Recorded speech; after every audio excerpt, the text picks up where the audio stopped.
So essentially what we've done is we've taken the breakouts out of the breakout, right? Because we wanted to end together in this room, we've cut down on the breakout sessions to reduce the transition time and to make sure that you do some work collectively together, even though it's in parallel, you're all working on similar things. So in that way, the format is very similar. Please select a recorder, hopefully someone new. A timekeeper also. We're pretty on time. You might need to squish it a little bit, but I will see. Your first task is to talk about your vision elements and to write them on the mandala, which is that one, right? After you've selected those vision elements, then use the sticky notes, the large sticky notes. They look like this. Get into smaller groups. You can do it by table if you like. And then you're generating those steps, those projects, those initiatives, those bold practices of promise, writing them on this, and then you're sorting them on the second chart, which looks like that underneath the categories, okay? And we have a good hour to do that, okay? So you can divide up those two activities however you wish, right? So go ahead, get started, and I will be by to visit you. Thanks. Folks, if I can interrupt your work for a moment, please, if you could just freeze where you are. If I could have your attention. Checkpoint. So we're about halfway through our time. I see many folks getting ready to transition from the vision elements into the next template, which is developing those bold practices of promise. If you're not there yet, that's okay. But know that we're about halfway through the time. So just to recap briefly, and you have your handout, what you can do now, and I would encourage you to do this at your tables, is to generate those bold steps that will help you achieve your goal, right? So for instance, walking around the room, I saw in a few different places seamless pathways, right, as a vision element. So that as a vision element is great, and what is a big step you can take to get toward that idea of seamless pathways? What would be the first thing you might do, or a big thing you might do? Okay, so how do you get there? So in a few minutes, if you're not ready already, start to transition into that activity where you talk about how to get to those vision elements. You don't have to do every single one. You won't be able to. You can focus on one or two. Folks in the back, can you hear me? Yeah? Great. So you don't need to focus on every vision element. You might find you can collapse them, or there might be one idea that addresses several, okay? So please start to turn your focus into developing those concrete next steps. And remember, this is not business as usual. These should carry with them a little bit of, wow, this is really big, can we do that, right? Okay, thank you. I want to make sure that we're all on the right track. So if I could have your attention very briefly.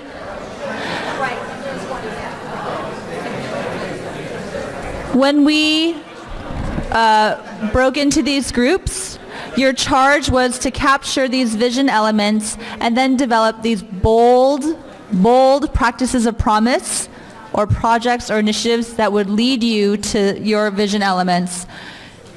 These practices are to signal commitment, to communicate importance, right?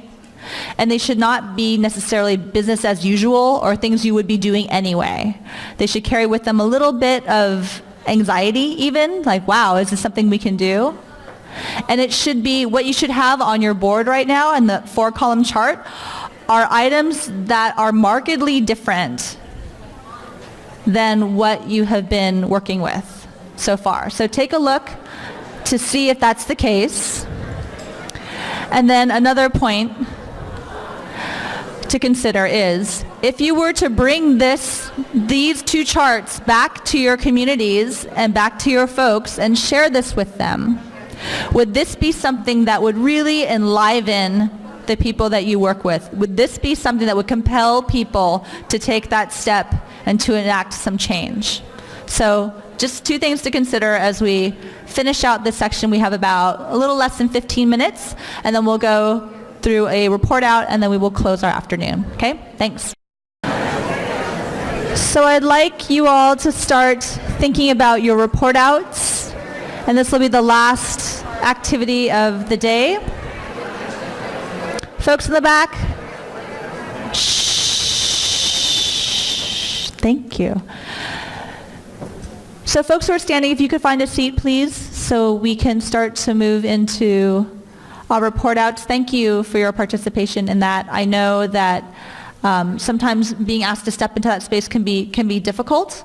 It's a difficult exercise to do in period in any context, and clearly the context in which you were working is very particular. So I appreciate you trying on, even for this hour, that behavior. So thank you for that. So we have time for some report outs, and what we will do is we will have microphones that will be run around the room. We will hear report outs by region. We'll start here at the front, and we'll just work our way around. Although you have two people coming down who are holding them. They're coming down. Okay. Okay. So we have a few breakouts that are coming down from the upstairs room, and when they come, we'll actually have them present because they will be physically holding their charts, and we don't want them to hang onto their charts for too long, so they'll be holding them up. So we might interrupt the flow to do that when they come into the room. So, and I have a few other announcements and things, but I just want to give you the instructions and then a few announcements, and then we'll move into that. So please select a presenter. Okay. Microphones will be passed around the room, and if you could please select one vision element to share, or maybe it's a couple if they're connected, and then along with its accompanying bold practices of promise. So relatively short, I would say minute and a half or so. I will time you again. I'll ding the bowl again. So about a minute and a half for each report out. We all have our presenters selected. We're ready to go? Okay. So I think I heard some laughter. So South Bay, you folks are here? Okay. So we'll start with you. And you can just stand where you are in the room. So use the time. If you are a region you haven't selected a presenter, figure that out now. You're selecting one vision element, and it's accompanying bold practices of promise. And if you could also say your region before you begin so folks know who you are, that'd be great. Okay, the South Bay region, down here and up here. Our vision element, collaboration and systems alignment. And what we'd like to do is look at a common professional development and the opportunity to visit best practice sites. Great. Thank you very much. So why don't we go to Central Valley, which is over this way, I believe. On the communication side, we had ongoing work within the region, common IT platforms between ed segments, governing board presentations, common language, curricular language, so that we can really explore the gaps and the differences between the different educational segments coverage and range. Regional summits to bring in our business and our industry.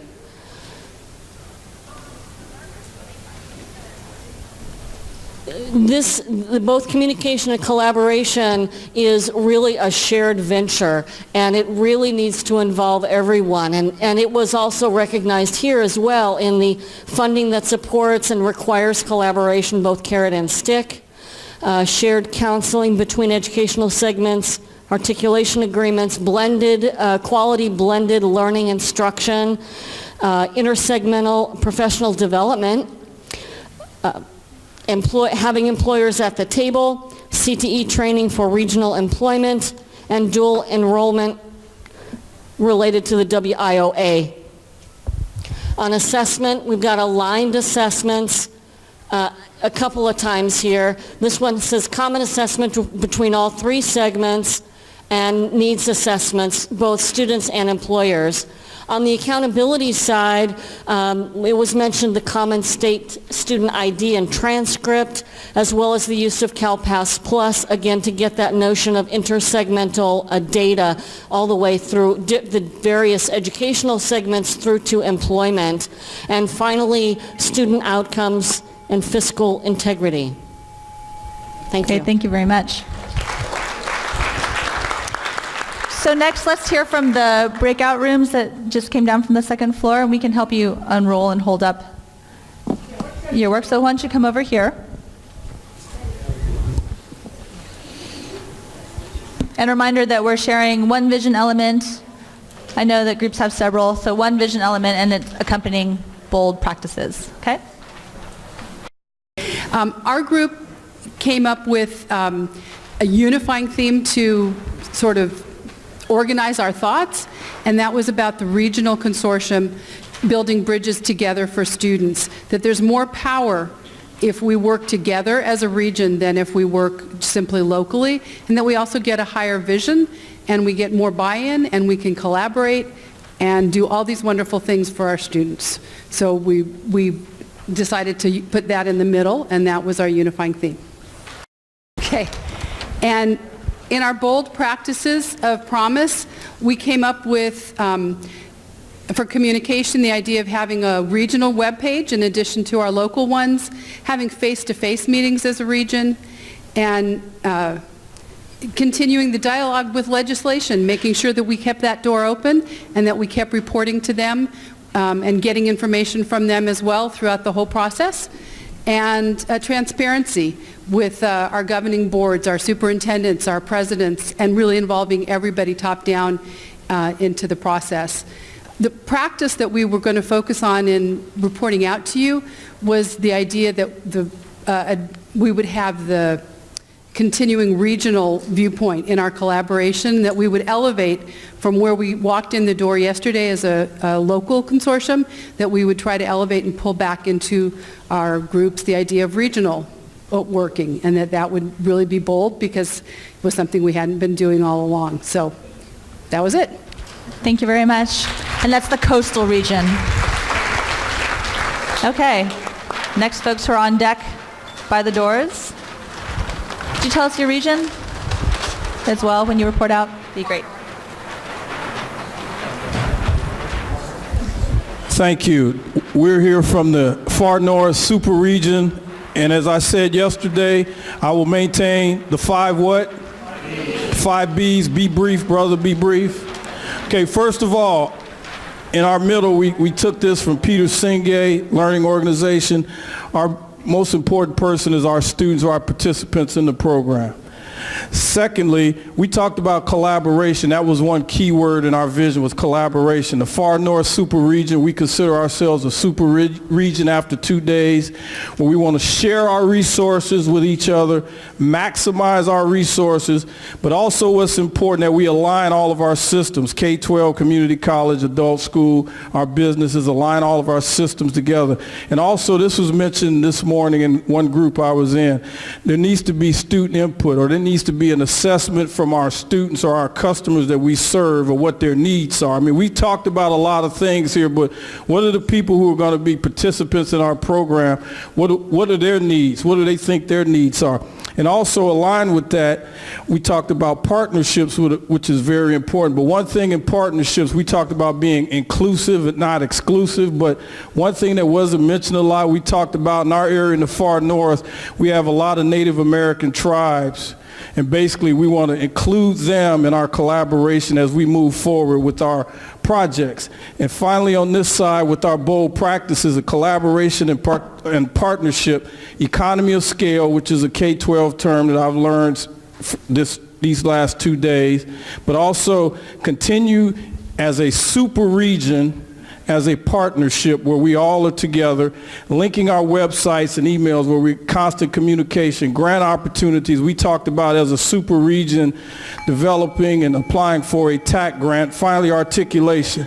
And as I leave, one thing I will say is that we plan to be a model of a sustaining super regional consortium. Thank you. Thank you. So let's continue to go that way. This way? Sure, whatever makes sense. Oh, sorry, the middle makes sense. Yep. Sorry, Christy. Okay, we are the Los Angeles County region, and with many of you, we put student success as a center goal of everything, but we're going to talk about this vision point of taking a holistic approach.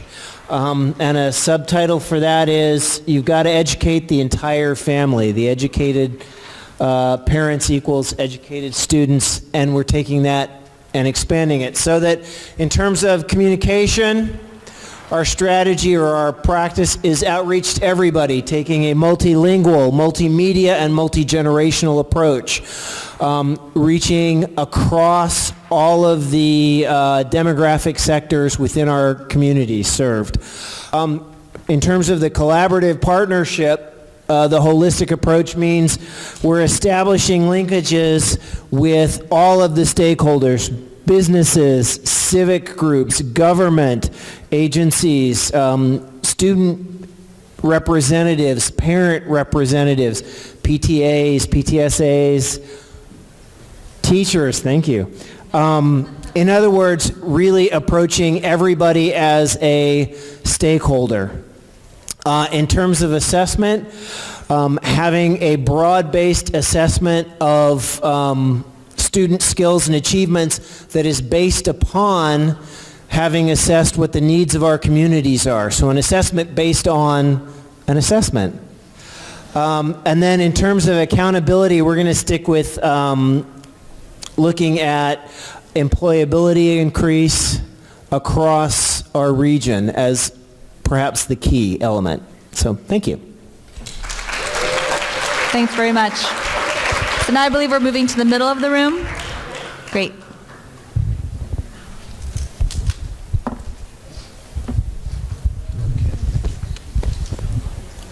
All right, we, very similar to what everyone else has mentioned, we're looking at this sort of the same way, at least for the first half of our discussion. And, you know, the whole notion about commonality, standardization, for example, common assessment practices or a common assessment instrument, the notion of curricular alignment between K-12 adult, non-credit adult, community colleges, and really trying to bring it all together in those ways. I think those are big ideas, and I think everything that you see around the room tonight or this afternoon are big ideas, but they tend to be operational in scope. And so we started looking at this just a little differently, and with a little encouragement, we started thinking about maybe trying to do something that would mean merging the two systems, trying to bring them together in a way that was a win-win for everyone.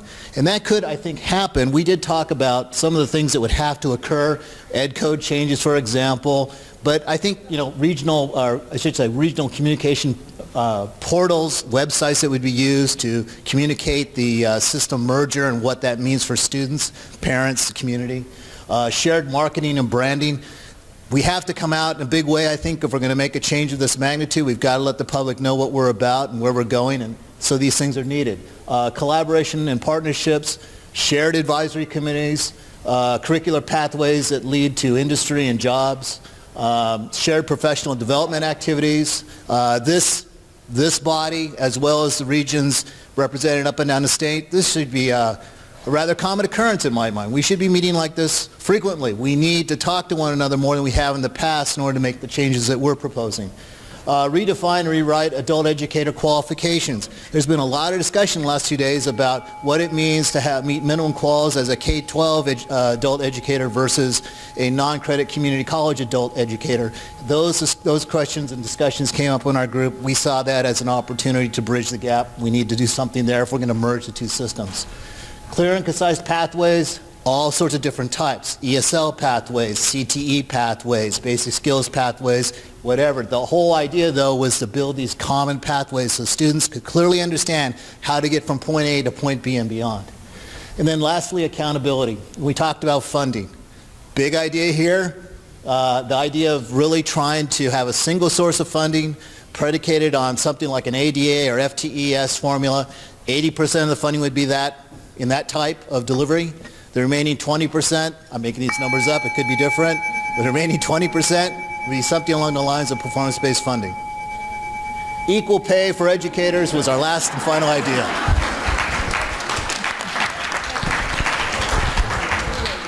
Hey, we're from the East Bay in San Francisco, and we talked about a bunch of different little things, as I'm sure all of you did, but one of our main visions was one path, no wrong door. And one of the things that we were spelling out is how important it is for all of us, not just a counselor or not just an administrator, but for all of us to really have a deep understanding of each other's systems, the underpinning of each other's systems, so that we can best refer our students. And it's not just us who are here in this room, but it's all the stakeholders, and trying to think beyond who we've already invited to our local regional consortiums, but who's the receptionist at the temp agency who could be a referral, or who's the receptionist at a health clinic? What points of entry are there, and who haven't we brought to the table yet? So being more inclusive, expanding out, and having some system set in place so that we're all communicating. That's easy to say, but what does that involve? It involves a lot of professional development. It involves a lot of training. It involves more meetings. It involves more funding. But perhaps what that means for us locally is that we each need to have a paid body of people whose job it is to convene those meetings, whose job it is to maintain a website, and not just create a one-shot list of who all the stakeholders are, but keep it maintained and updated so that we all have a way to just stay communicated. Thank you.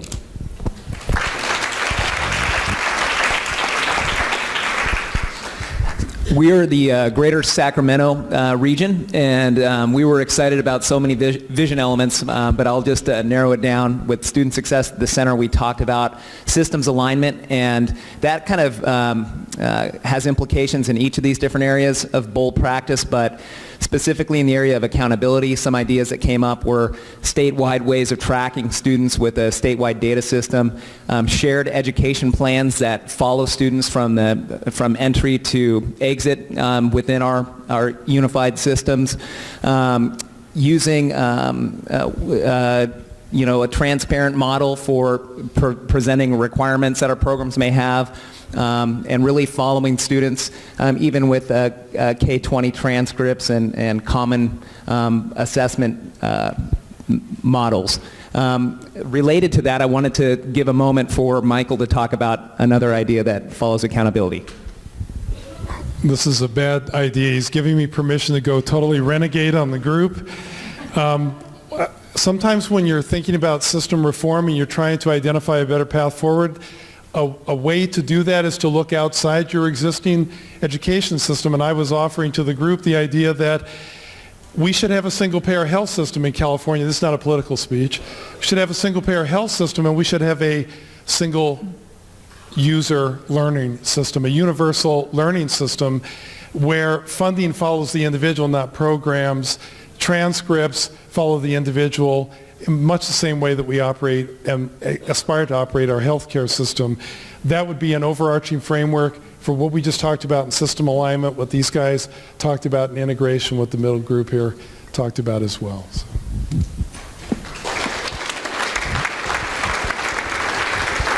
I'm representing Orange County. Ditto. Thank you. No, you're not going to get off that easy. Actually, Orange County, we have 4 consortia within our group, which is unique because I'm hearing a lot of counties are a whole consortium. So for us, we talked about the approach of having not just the regional within our own community college district, but taking all 4 of them and creating a regional collaboration between the 4 of us so that we're not duplicating efforts within a small, relatively small geographic area. And that would include the seamless pathways for curriculum and assessment and alignment. And just to bring that another step further is using these regional meetings to collaborate and talk about not just the adult ed and the community college. I represent K-12. This is my one more push. K-12 is going to feed all of that, and we need to be able to link it back down to make sure we're giving the right students to the right programs and being able to connect them to what they need next. And of course, that goes across all the pathways that everyone's talked about, including one pot of money. So it would actually end up probably with a dogfight in Orange County. We're selling tickets now whenever you're ready. Thank you.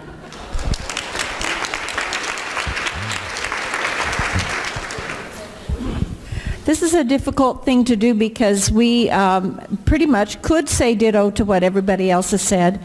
We identified several different elements that we thought were critical, and then we divided into 3 different groups. One group focused on communication, one on collaboration, and one on educational programming. In communication, we emphasize that it's critical that the students have a very active voice and that they be actively engaged in the whole process, that it is important to track students who've dropped out of programs, determine why they dropped out, learn from that, entice them to come back. It's important that in the community college system, the academic senates be actively involved in the process. We said that in terms of educational programming, in our particular area, there's a very large need for expansion of ESL services. They've dwindled down to very little, and that we feel like we should have ESL pathways through high school diploma and into workforce training with navigator support for the students. In terms of collaboration, we said it's important to work with our regional businesses to determine the needs of the workforce and to build alliances leading to employment options. Important to host community advisory committees, and once again, the emphasis on student-driven collaboration. Assessment, we need to have uniform assessment tied to instruction. And now I'm out of time. Thank you. Thank you. And just, and what region is that in the back? Could you tell me what region? North Bay. North Bay. North Bay, thank you. And just a reminder that the first ding is you have 20 seconds left after the first one. All right? I believe we have 2 more on the sides. Somewhere over the rainbow. I'm sorry, I got a microphone in my hand. So, LA County, the good side of LA County, actually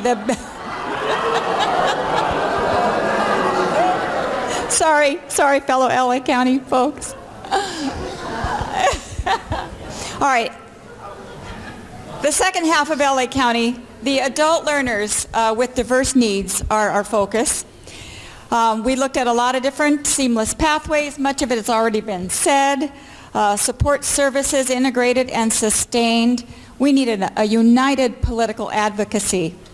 And through that, in order to do that, we need strong communication. We need a regional student communication vehicle, such as been discussed, perhaps a regional webpage, regional fact sheets, a mechanism for students to get information about the entire region. We talked about collaborative partnerships. That was the largest focus of our discussions, and that includes multiple access points for students. We need to consider that all partners, including prisons, and to eliminate recidivism in the departments and in all departments, and keep our adults working, not in prison. We talked about the community advisory, or rather regional advisory, so that each community, each school doesn't have to have their own advisory, keeping business in the loop and keeping business discussing what is needed in the community. We also talked a lot about students need to define their education plan along with the system definition of an education plan. And that needs to be considered, and that I heard multiple times throughout. Thank you. Thanks very much.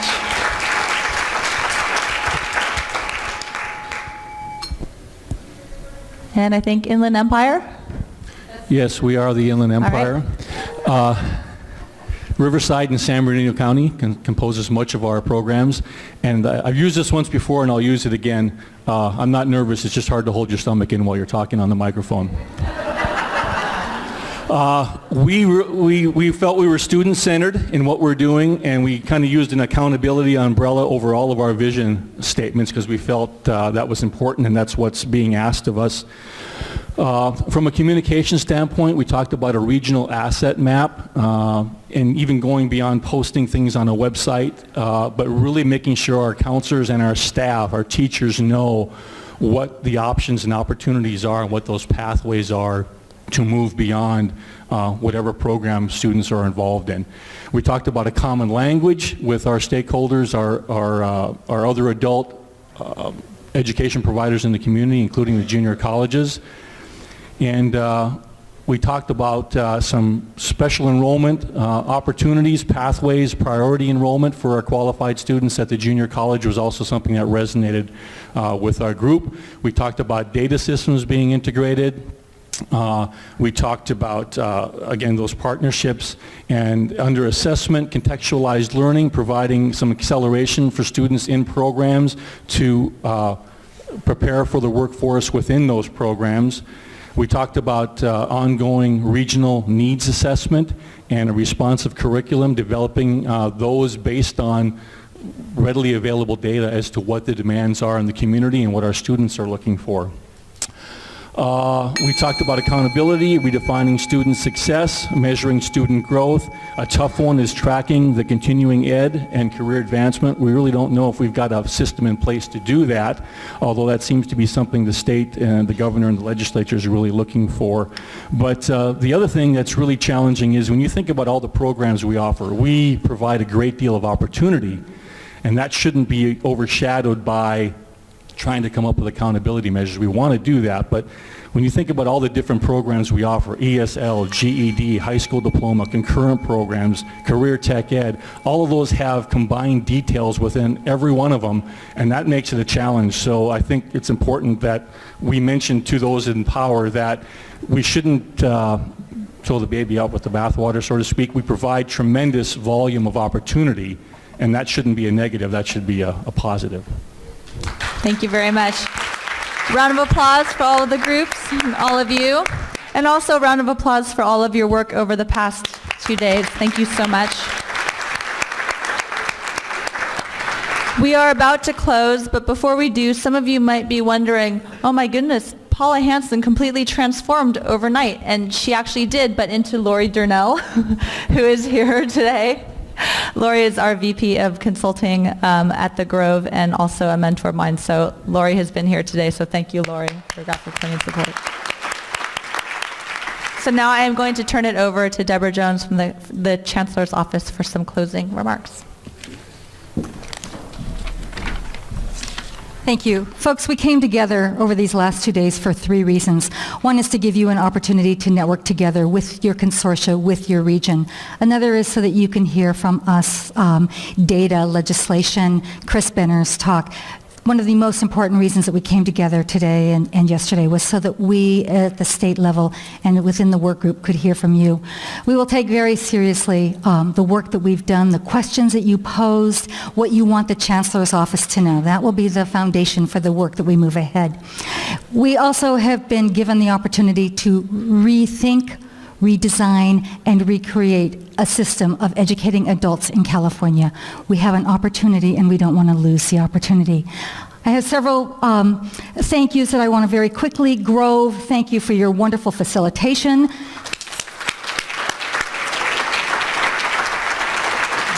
The tech team who live streamed, it will be posted. Thank you so much. Karen, Christy, Neil, and Julianne, thank you so much. Without you, it would not have been possible. Come on up. For you. And finally, folks, to you, thank you so much for being here.